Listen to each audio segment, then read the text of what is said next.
আবু বকররে বুঝাইতে পারে না। আজকে মোহাম্মদ যে গাঞ্জাখুরি কথা বলে, এটা বললে আবু বকররে আমাদের দলে নিয়ে আসা যাবে।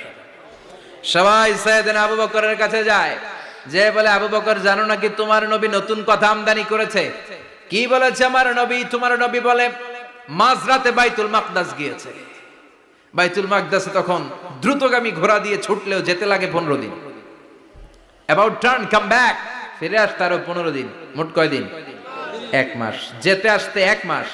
তোমার নবী মাঝরাতে নাকি বাইতুল মুকাদ্দাসে ইমামতি করছে। 7 আকাশ ঘুরেছে, আল্লাহর আরশ দেখেছে, আল্লাহর সাথে কথা বলেছে, আবার ভোর হওয়ার আগে নাকি মক্কার জমিনে ফিরে এসেছে।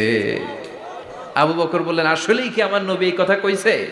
সবাই এক বাক্যে বলে, হ্যাঁ, তোমার নবী মুহাম্মদ এই কথা বলেছে। আবু বকর দ্ব্যর্থহীন কণ্ঠে ঘোষণা করে দিলেন, আমার নবী যদি এই কথা বলে থাকে, আমার নবী সত্য বলেছে।